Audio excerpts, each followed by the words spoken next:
great song, isn't it? Well, thank you all, and I'm thrilled to be here in Granite City with the incredible men and women of U.S. Steel. Great company, great company. And we love our steel workers, and our steel workers are going back to work in record numbers, you notice? We're here today to celebrate a great victory, a victory for all of you, for this community, and for our entire country. After years of shutdowns and cutbacks, today the blast furnace here in Granite City is blazing bright. Workers are back on the job, and we are once again pouring new American steel into the spine of our country.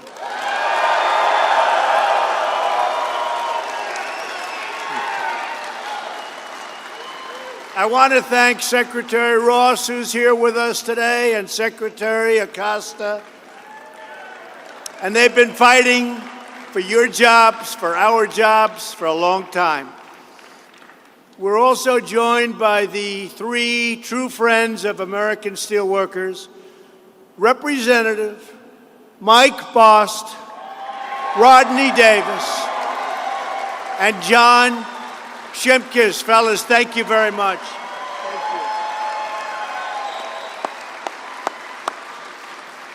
you. They fight for you. I tell you what, those three people fight for you all the time. In fact, they fight so much that I sometimes say I don't want to take their call today.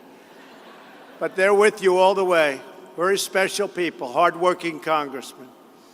I also want to thank the President and CEO of the United States Steel Corporation, David Barrett. David, thank you. And David actually gave me a couple of words when I walked in, and I said, you know what, David, I'd love you and Doug Matthews and some of the folks that you want to bring. If you want to bring anybody, come up here. I want to shake your hand. What a job you're doing. U.S. Steel is back. U.S. Steel is back. Get up here, David. That's great.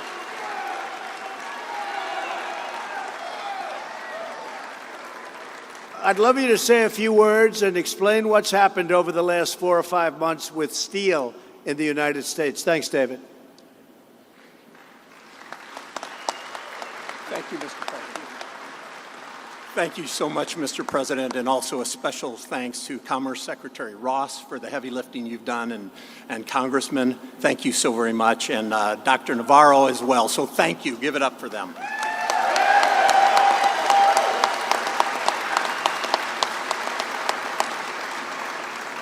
It does indeed feel like a renaissance here for U.S. Steel.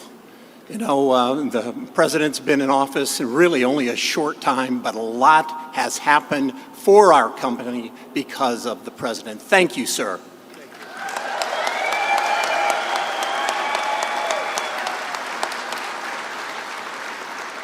We have a lot of work to do. This is a company that was originally known as the Great Iconic Corporation back in 1901. We need to bring back that status. We need to make U.S. Steel great again.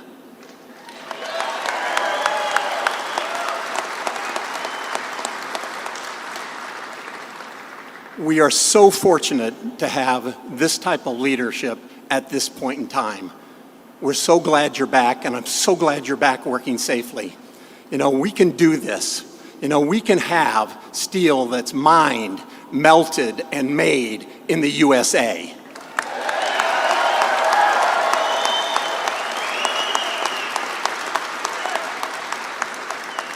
In fact, that's exactly what this facility does. It gets the taconite pellets from our mining site in Minnesota. We get coal from Appalachia. We put it all together, and we're able to make this great steel, and you're back because of the policies that are in place, and we need to keep those policies in place. And with a president like this, we just know he will never blink.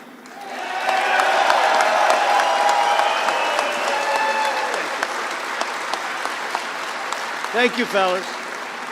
Thank you, David.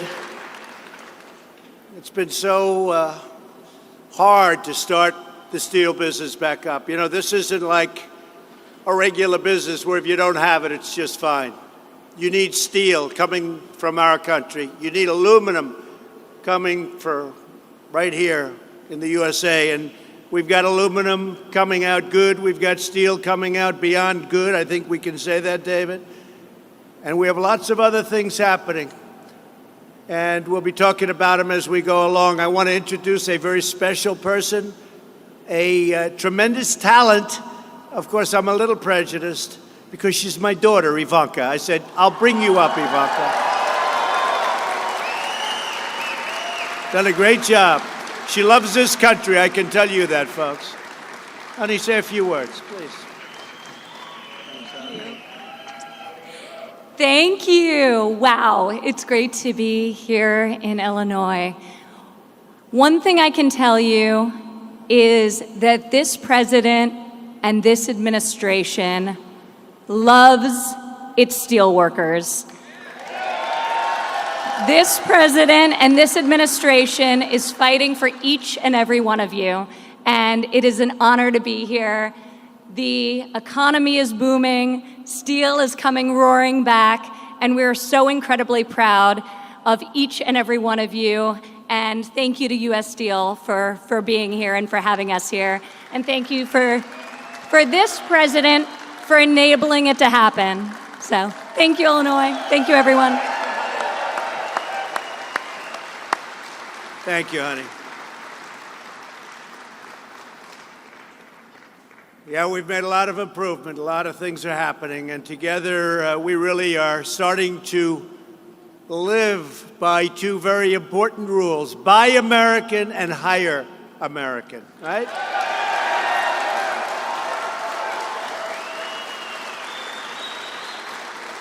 Of course, in terms of a slogan, the greatest perhaps ever in the history of politics, make America great again. That's the best. That's the best.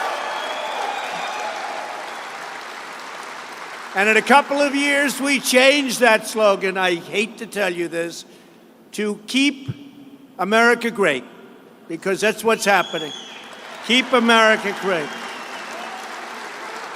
So your hat will be a little bit obsolete, but that's okay.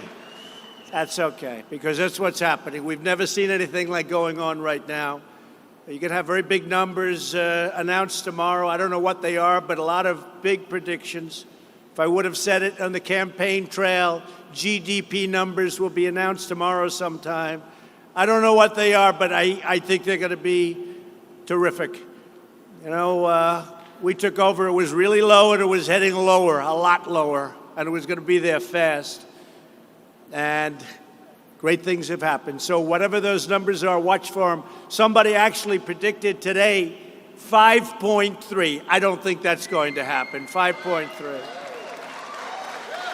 If it has a 4 in front of it, we're happy. If it has like a 3, but it's a 3.8, 3.9, 3.7, we're okay. But these are unthinkable numbers. If I would have used these numbers during the campaign, the fake news back there would have said he's exaggerating.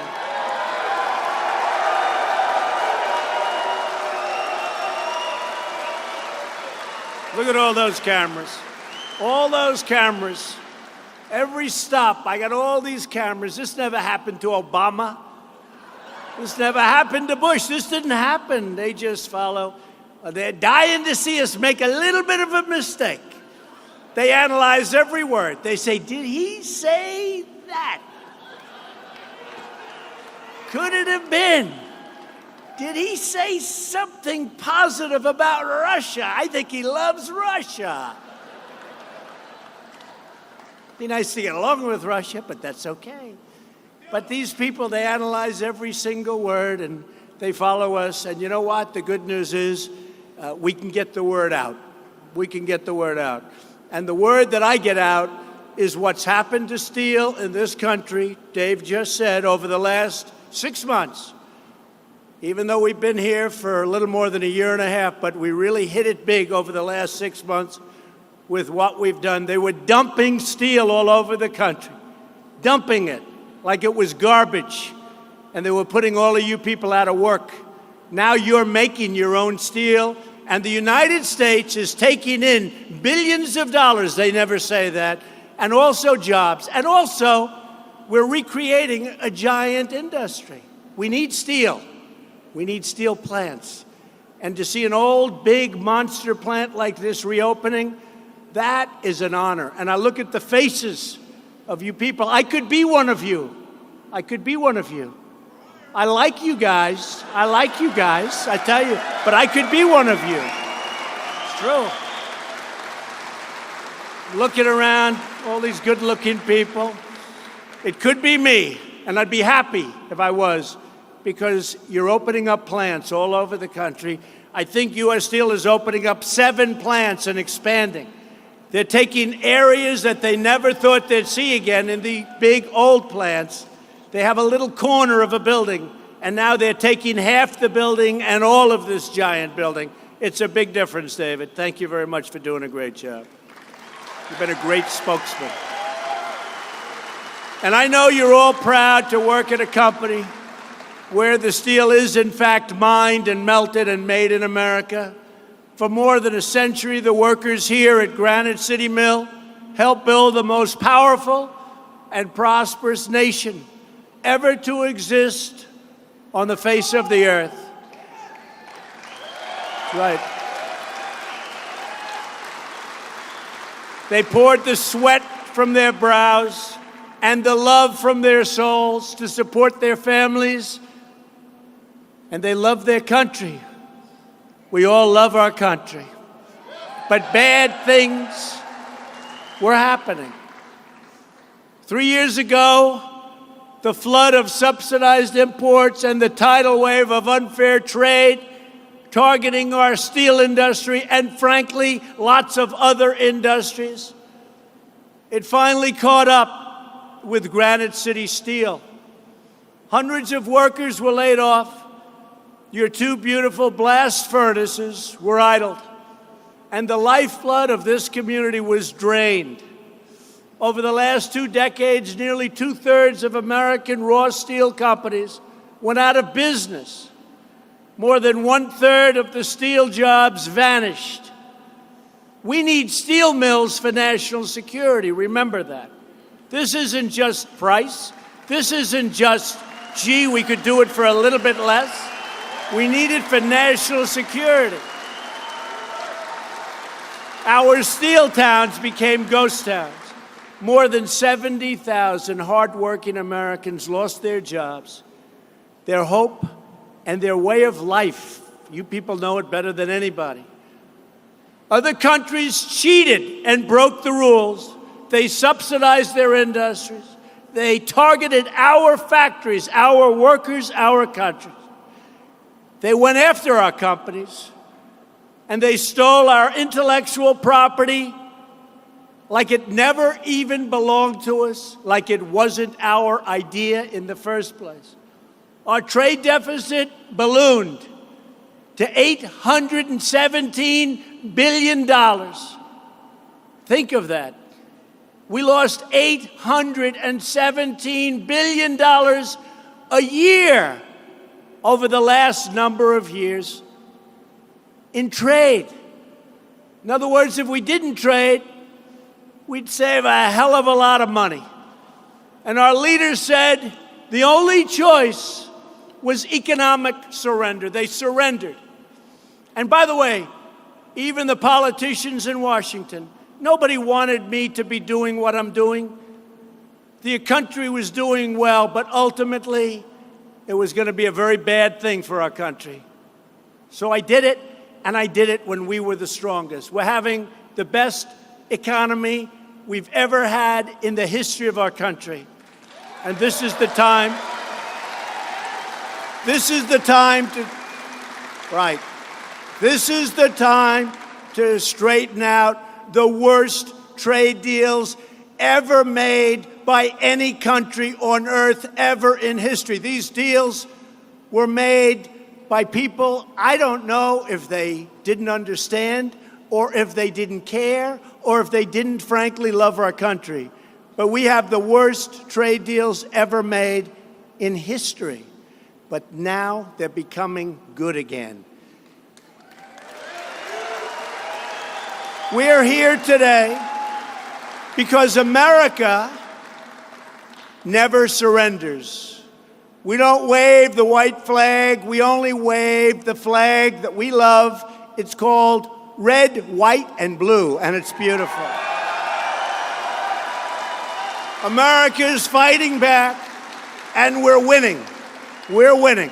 Your two great congressmen, we talked about winning before. They came up to me and they said, you know, we've never seen anything like what's happening in this country.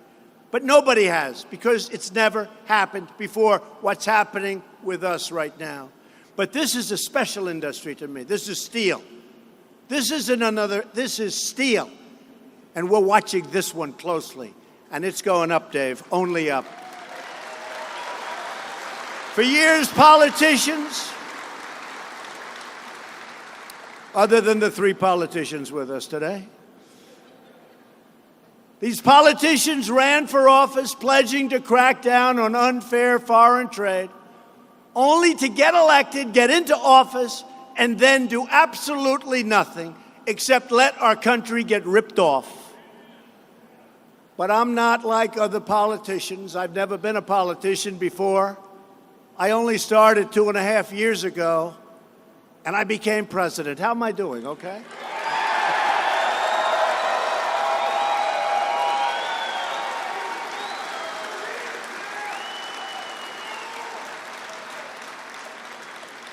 But I keep my promises, and I keep my promises to your industry, and I keep my promises to the workers of this country. 4 months ago, I stood alongside steelworkers just like you, and I announced that to defend our national security, we were placing a 10% tariff on foreign aluminum and a 25% tariff on foreign steel. That very same week, U.S. Steel announced it was restarting production right here in Granite City and bringing back far more than the original estimate of 500 jobs. A lot more than that now.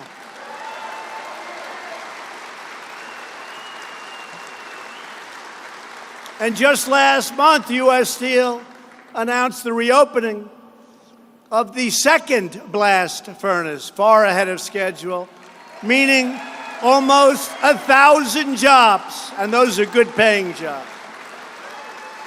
Very soon, these amazing workers will once again be pumping out 2.7 million tons of raw American steel every single year. And the number's going to go, Dave, a lot higher than that. I can say it. You probably aren't allowed to do that, but I can say it, okay?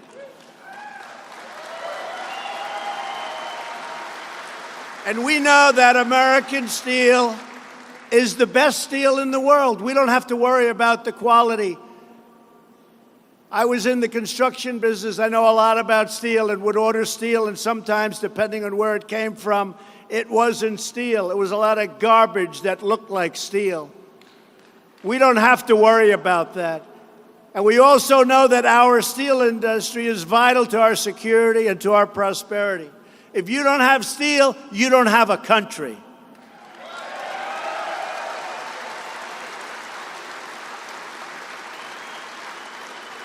Together, we're sending a message to our foreign competitors.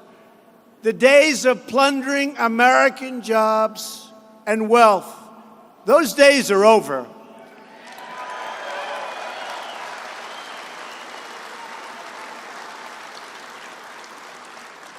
Just like I promised, we are finally putting, first time in a long time, many decades, many decades, we're putting America first. It's all about that. America first. And by the way, other countries, and I said it last year at the United Nations, other countries, they should put themselves first, right? They should put themselves first. We're not America first and other people forget about them. I said at the United Nations, we're putting America first. And if you're the leader of another country, you should put your country first. But we'll be able to compete and win against any country, that I know.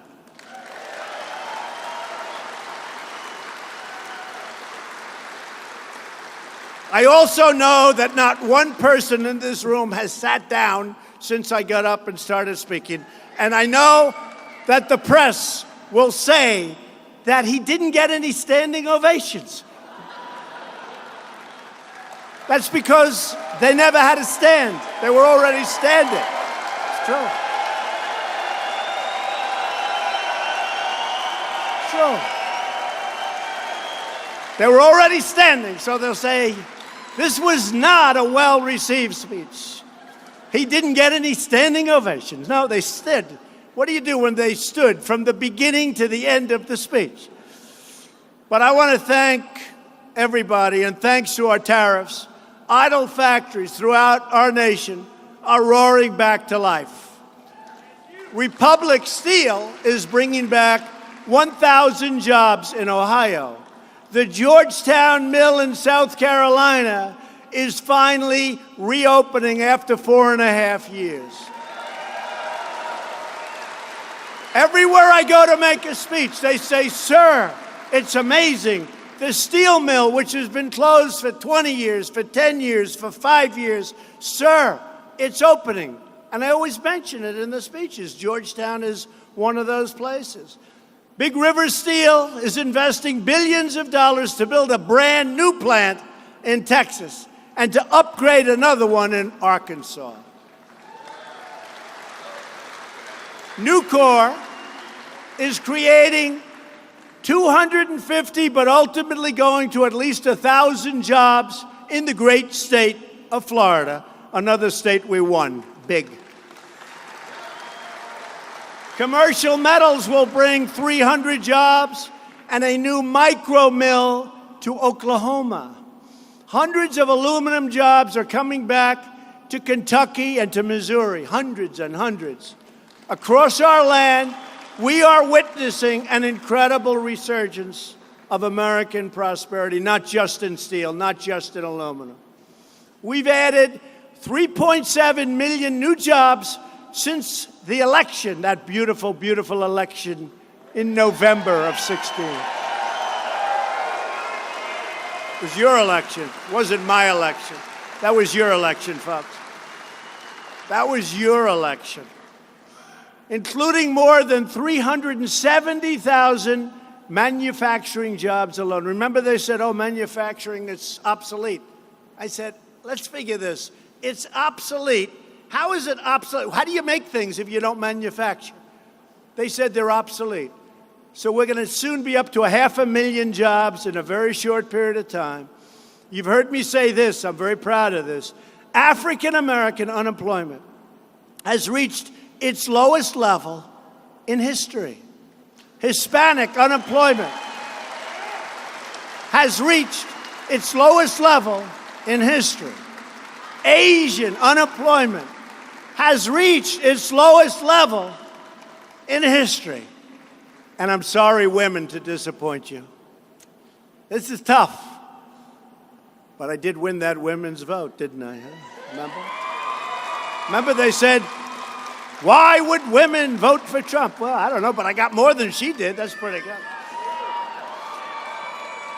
Listen to this. I'm sorry. I'm so embarrassed to say this because Hispanic, African American, Asian, best numbers in history. Women, unemployment only reached a 65-year low. I'm sorry. I'd like to apologize. I want to apologize to all the women in the audience, but 65. But I will tell you, within a short period of time, that 65-year period will be history. It will be actually history in two ways. Manufacturing wages are expected to rise at the fastest rate in more than 18 years. 95% of American manufacturers are optimistic about their company's outlook. That's the highest level ever recorded, and this is old-time statistics. They've been around a long time. That's the highest level ever recorded. And thanks to our tariffs and the booming economy that we have created, not the past administration where the economy was going to hell. U.S. Steel is now in the early stages, David, of investing over $2 billion in asset revitalization that will invest hundreds of millions of dollars, not just here, but in Pittsburgh, Detroit, and Gary, Indiana. It's great. Thank you, David. Thank you, David. In the midst of this great economic revival, now is the time to finally fix the terrible, one-sided, unfair trade deals and practices that have cost our nation trillions of dollars and millions of jobs. This is the time to do it. We're strong. We're doing well. We have a military that I just got approved $700 billion to fix our military, which has fallen way behind. Next year, we got approved $716 billion. We have soon the biggest, strongest military that we've ever had by far. It'll be totally upgraded, beautiful new ships, beautiful new planes, beautiful new everything. Because we have the greatest fighting people in the world. They're going to have the greatest equipment in the world. By the way, nobody makes equipment like we do, whether it's missiles or ships or planes. Nobody makes what we make. And foreign countries, you know that. Foreign countries, you know that. Foreign countries, if they're at least semi-friendly, we can't sell it to everybody, unfortunately. We do have a little standard, right? But if they're sort of friendly, we're selling them a hell of a lot of stuff, and that's good for jobs. Remember that. For decades, the United States was the piggy bank that everybody was robbing. We were the big, dumb piggy bank, and everybody was robbing us blind, the whole world. The United States had racked up $13 trillion in trade deficits since 1994. Think of that, $13 trillion. Since China's entry into the World Trade Organization, another disaster for us, in 2001. That's when China, it was flatlined for decades and decades, and exactly with the World Trade Organization, they shot up and went through the roof. But right now, we're doing a lot better than China, and we're doing a lot better than any country on earth. We're rated #1 in the world for growth and other elements, #1 in the world. Did you ever think you were going to hear that again?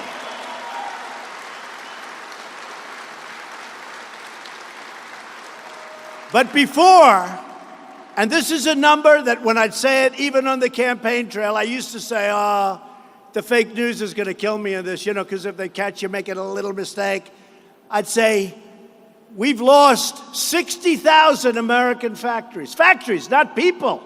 Factories. 60,000 like this. Who would even think we have so many? Is it possible? So I used to think it was a mistake. And then I very sheepishly, I said it. 60,000. I went through a speech. I didn't get corrected. Then again, 60,000. Then after 4 or 5 times, I realized that they agree that we lost 60,000. We lost 60,000 factories. You know how many jobs that is? Nobody even knows how many jobs. And we lost them because of stupidity. Stupidity. We lost them to other countries. We lost our businesses and our jobs to other countries. They'd fire you, and they'd go to other countries. They'd make the product. They'd sell it into our country, tax-free, no tax, don't worry about it. How stupid were we? I probably got elected largely on that. I probably did. Probably got elected largely on that. Not entirely. A lot of other stupid things we've done too, but that was a factor. Because that's not free trade, that's fool's trade. That's fool's trade. To all of the media critics and lobbyists who don't want us to defend American jobs, you have people that say, it's okay when we close a factory here and we buy steel from some country way far away. I say to those people that we are not starting a trade war. We've been in a trade war for many years, and we've lost for many years. But over the last year and a half, we are winning. We're back, and we're winning, and we are winning bigger than anyone understands.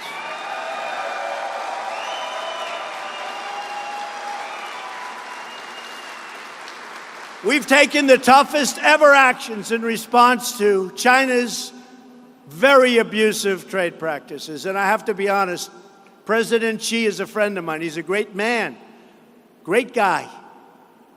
But we've taken very tough action because we couldn't continue to go on with it. Last year, they lost $375 billion on trade with China. And that doesn't include the theft of intellectual property. Think of that. $375 billion. It's crazy. Not going to happen anymore. It's not going to happen anymore. We're putting the world's trade cheaters on notice.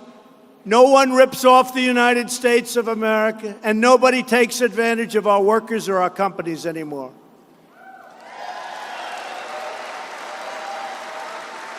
And this includes protecting our great farmers. Our farmers are incredible. Agriculture and related industries have lost 1 million jobs in the last 20 years. Now China is going after our soybean farmers in the hopes we will surrender our intellectual property and that they will be able to continue to make $500 billion and $375 billion off the big, fat, sloppy United States. Not happening, folks. And our farmers are patriots. Remember that. Our farmers are patriots. And they're saying the president is doing the right thing. They're saying it. These are incredible patriots. They interview him on television. They say, I know it's going to be a little tough for a while, but he's doing the right thing because everybody knows we've been ripped off for so long, and he's doing the right thing. These are incredible people. And you know we've given them a little help yesterday. We're giving them help. And everybody's going to be back because we have the greatest farms in the world. We have the greatest equipment in the world. There's nobody can compete with us with agriculture. And these tactics, so they're not working because we're not going to give China or any other country a veto on United States national security. We're not going to do it. And we will not let anybody bully our wonderful American farmers. Our fortunes as a nation rise and fall together, and that is why we are going to stick together and win for our farmers and our factory workers, our steel workers, here we are, all across this nation. I'm very proud to report we have reached a breakthrough agreement yesterday with the European Union, commonly referred to as Europe,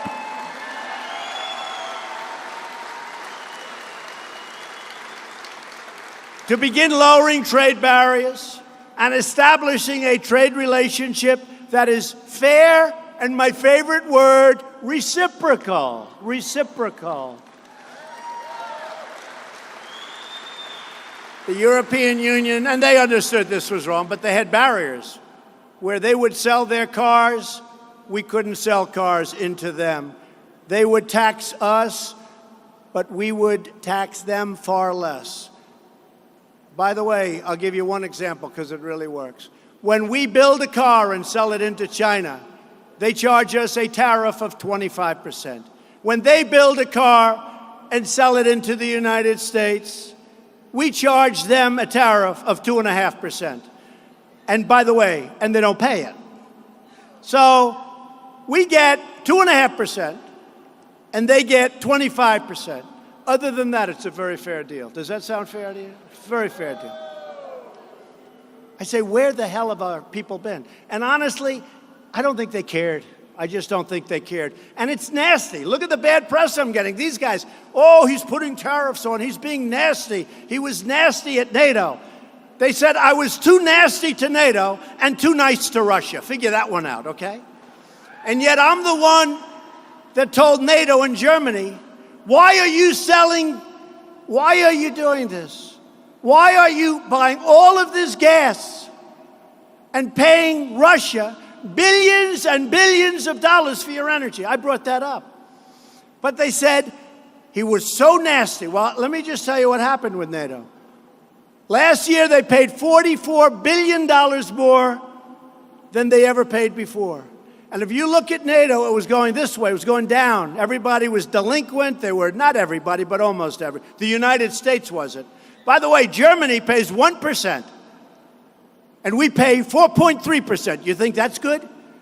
And the one thing I know about NATO for sure, it's better for Europe than it is for us. A lot better for Europe. But think of it. So you had these countries that were paying so little, and that gives them a big economic advantage because we're protecting them, and they have a very small cost of military. Whereas we have a massive cost, I just told you, $700 billion, and we're protecting them. So at the end of that meeting, they agreed that they would be paying up. Hundreds of billions of dollars more money will be spent on NATO. And we're not going up, by the way. We're not going up. We're not going up. Hundreds of billions of dollars. And the head of NATO, the Secretary General Stoltenberg, great guy, he's my biggest fan in the whole world. He said, without President Trump, these people just weren't paying their bills. And now they're paying their bills, and they're proud to do it. But the press said, I treated them badly. I treated them with disrespect. These are kings, queens, presidents, prime ministers, and a dictator or two. They were the ones that actually were able to pay the easiest. So I did a good job with you for NATO, but they don't talk about that. There were actually stories written about my attitude with NATO, and they didn't say that hundreds of billions of dollars more have been agreed to be paid. And that was the whole purpose, because our country was being taken advantage of. We were paying anywhere from 70 to 90% the cost of 29 total countries in NATO. Not anymore. Not anymore. As part of our agreement,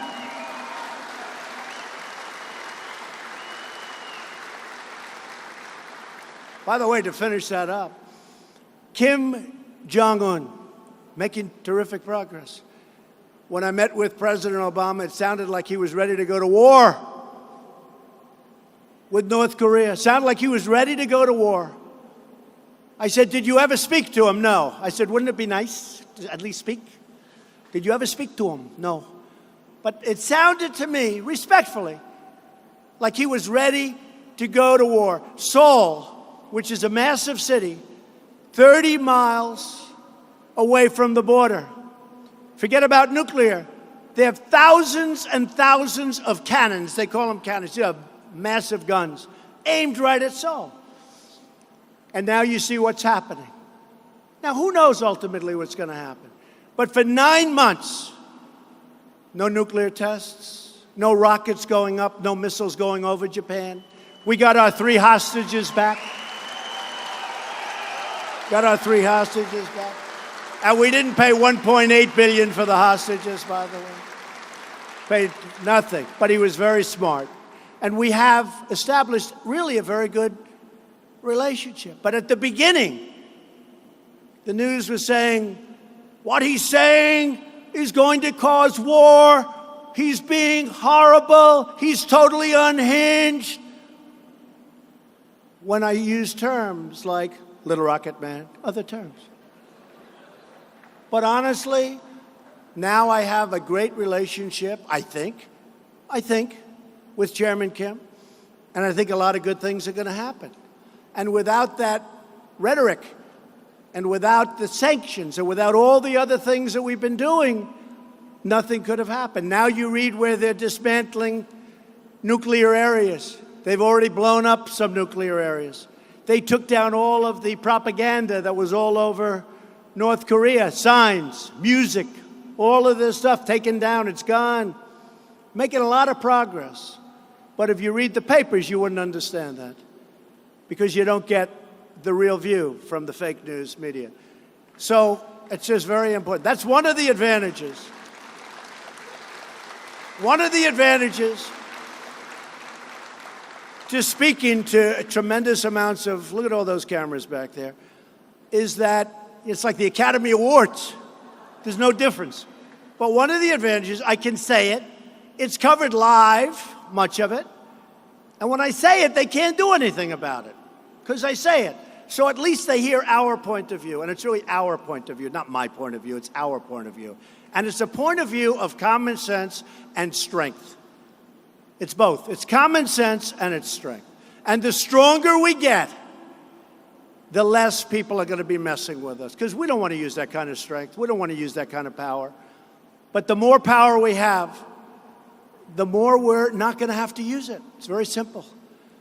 So as part of my agreement with the European Union, they've agreed to purchase almost immediately large amounts of American soybeans because China really tried to hurt the American farmer.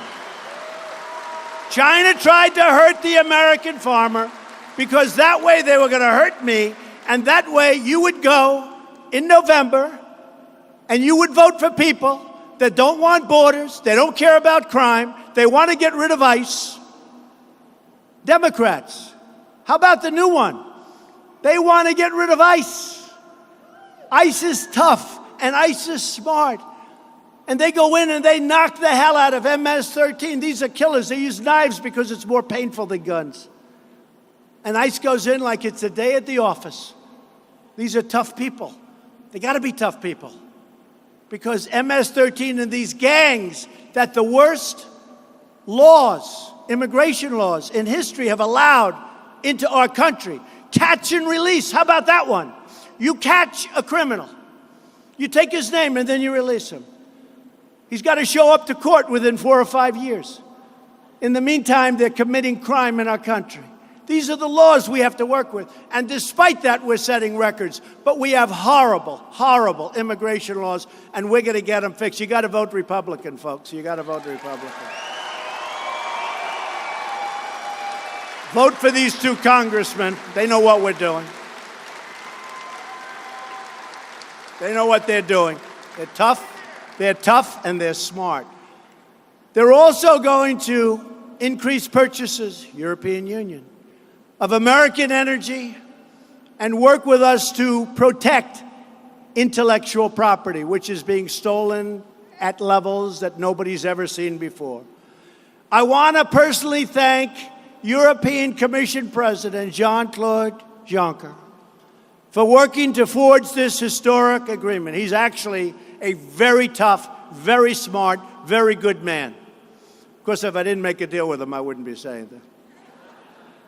I'd say he's a terrible person. In everything we do and every action we take, my administration is fighting for the loyal, hardworking citizens of our country. Men and women like you who make our country great, who make our country run. I'd like to invite some of the incredible workers here at Granite City up on stage to personally share their stories really fast. Patricia Bertrand has worked here for 18 years. When Furnace B restarted last month, Patricia christened it with a bottle of champagne. In other words, she loves this place, I think. Is that right? I do. Good. Say something. That's beautiful. Thank you. Breaking the champagne bottle on the beef furnace last month restart celebration was a very special honor. I was impacted 2 years ago when the plant was idled. Prior to that, I had worked at Granite City Works for 16 years and was able to provide a comfortable life for me and my family.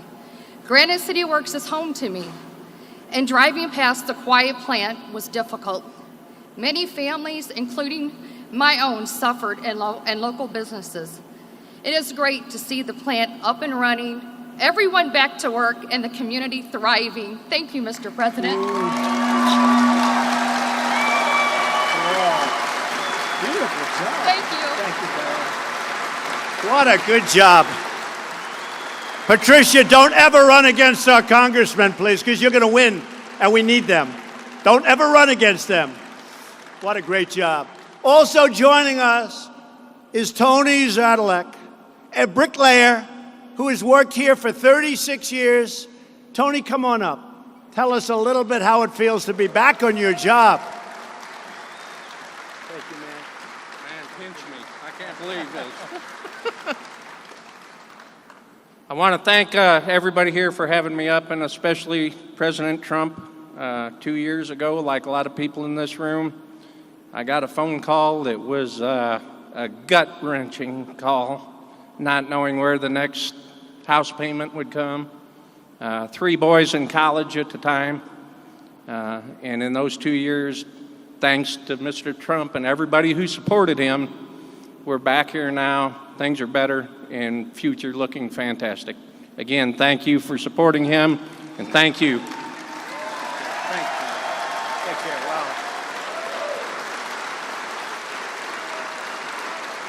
Thank you, Tony. Beautiful. Also here is Bobby Ellis. He's a Marine Corps veteran and the second generation of his family to work right here at the Granite City Mill. Bobby, come on up.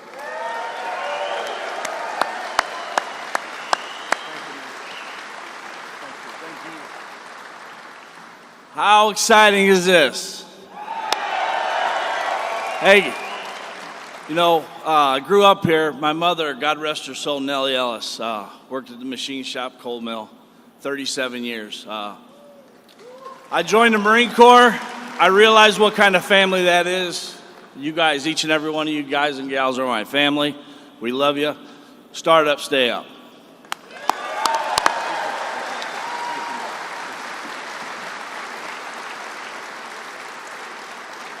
Finally, I'd like to hear from Neil Witt, a third-generation employee who started here over 40 years ago and climbed the ranks to become a plant manager, and now he's back. How does that feel? Come on up.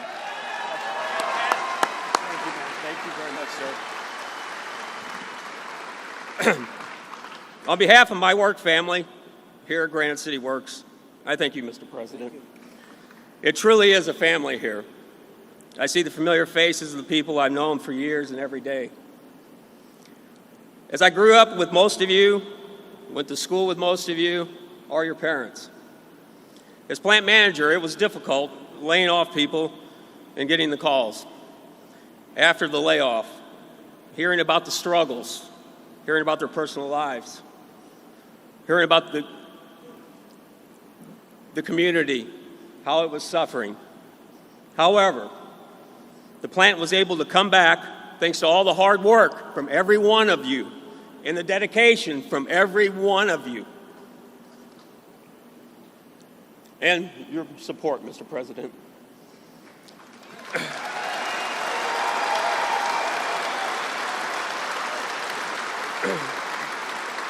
I look around here today and I see the smiling faces. We owe that to you, Mr. President. Thank you very much. Thank you very much.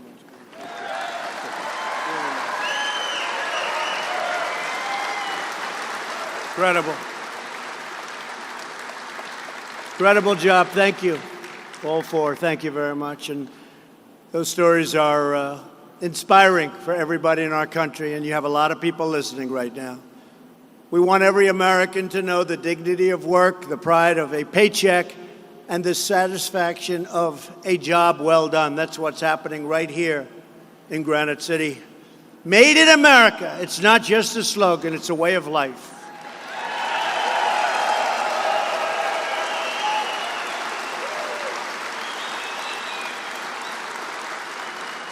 I remember when I was growing up, made in the USA or made in America, it was on everything.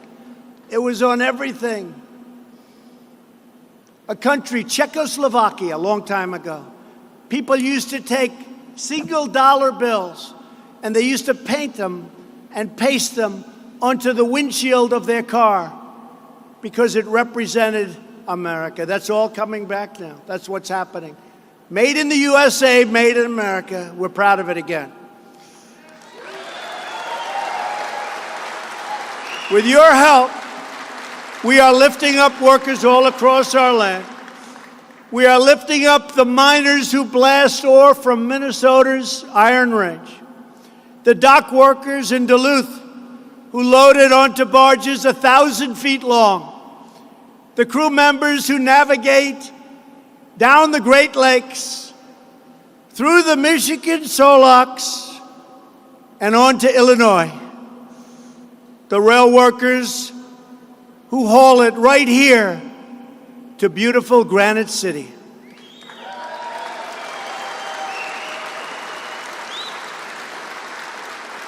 And everyone that touches the barges, the trucks, the trains that carry the work of your hands to destinations all across our country, all across the world, to factories and construction sites, into our stores, our homes, our driveways. We thank you.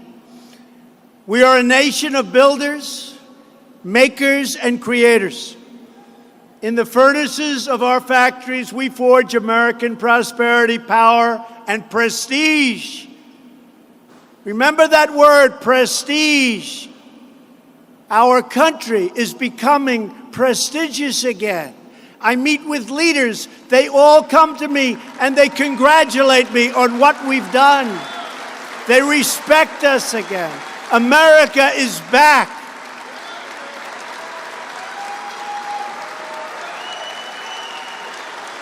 Our country is back. We see the proud legacy of our steelworkers all across this magnificent landscape. In our city skylines, in our bridges and pipelines, from the Empire State Building to that shining monument to America's pioneering spirit, the Gateway Arch. The soul of our nation lives in our people. The heart of our nation beats in our citizens. And the destiny of our nation is found in our two hands. We all share the same home. We all salute the same great American flag. And we are all made by the same Almighty God.